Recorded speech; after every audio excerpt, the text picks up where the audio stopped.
Okay, my name is Bobby Vaught. Don't forget to hit the subscribe button if you so choose.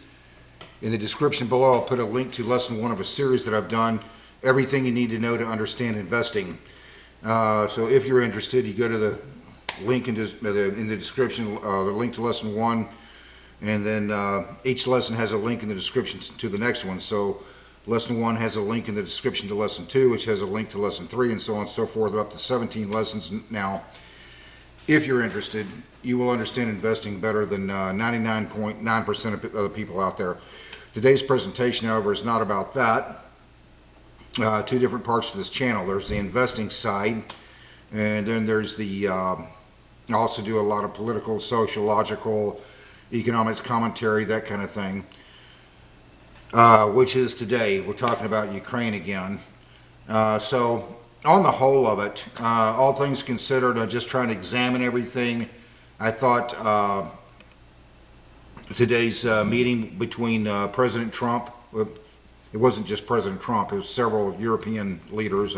Germany Chancellor was there, also UK, France, Macron was there, the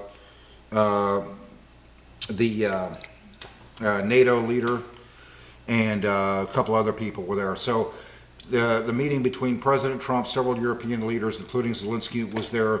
On the whole of it, I thought it went pretty well.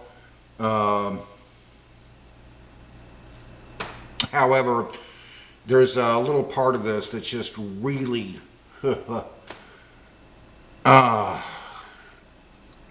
my head wanted to explode.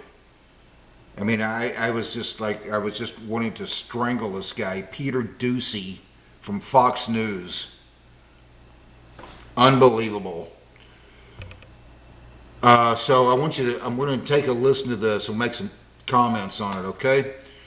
This is, yeah, just, here we go. So here's Doocy. You're going to hear Doocy's voice, and he's asking Zelensky a question. President Zelensky, are you prepared to keep sending Ukrainian troops to their deaths for another couple years, or are you going to agree to redraw the maps?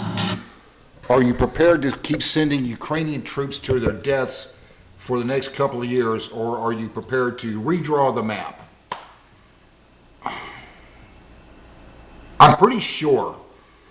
First off, you got these guys in Ukraine, these military guys. They're fighting for their country, and they're fighting hard. Whatever you think of this whole situation, I don't think anybody can deny this has been a big achievement by Ukraine up to this point, with the help of the West, thanks to people like you. We all remember 3.5 years ago, everybody thought that Russia was just going to march all the way to Kiev in about 5 days. And here these guys in Ukraine, they are out there fighting tooth and nail for 3.5 years now. Some of them dying. They're out there in the elements getting shot at. They've been through 3 winters. This is August right now. This is August 18, 2025. They've been through 3 winters in Ukraine in this war. Winter time in Ukraine is roughly about the equivalent of like Minnesota. And they're out there in the elements trying to defend their country, getting shot at. And here's this low IQ, excuse me, I'm trying to keep my head from exploding. Here's this low IQ, ignorant, stupid, pathetic dumbass named Peter Doocy from Fox News asking a question like that. Are you prepared to keep sending Ukrainian troops to their deaths, or are you prepared to redraw the map?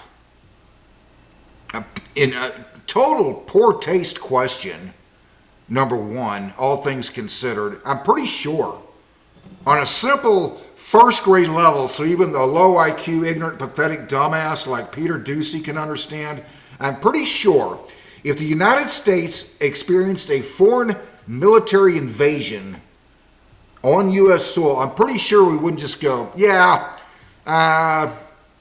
sure, let's just let them have 3 or 4 states and call it a day for now.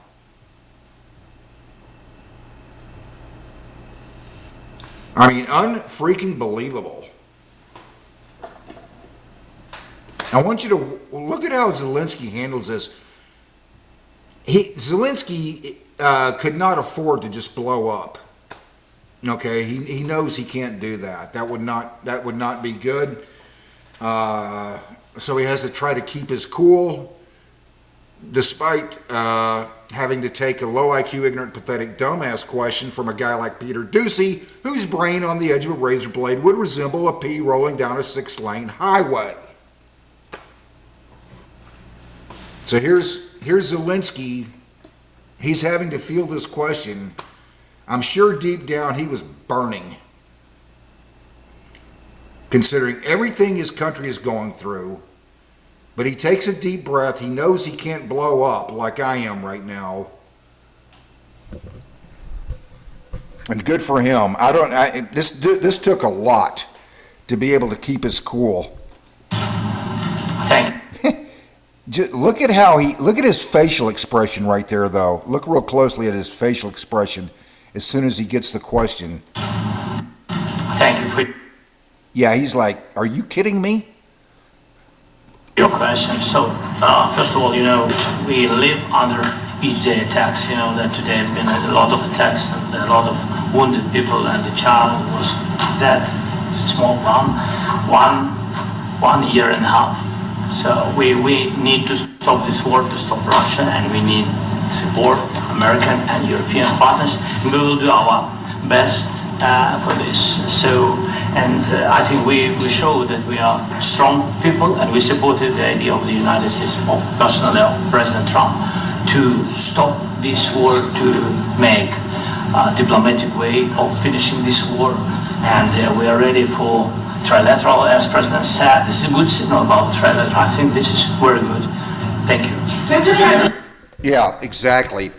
Peter Doocy, I'm keeping this very simple, first grade level, so even you can understand. You seem to be a bit confused about who invaded who, retard. Damn. Where did this guy, Peter Doocy, get his journalism degree from? A fucking Cracker Jack box?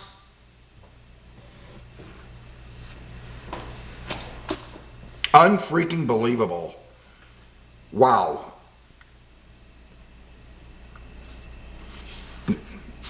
Are you prepared to keep sending Ukrainian troops to their deaths? Or are you going to redraw the map? Are you ready to redraw the map now? Yeah, you seem to be just a bit confused about who invaded who, Peter Doocy. I don't know how Zelensky, he didn't have a choice. Zelensky knows he has to keep his cool right there. And he did, to his credit. I don't know how he kept from just getting up and punching Peter Doocy right in the fucking mouth. Unbelievable. Whew. Until next time, hope life is treating you well. Have a great day.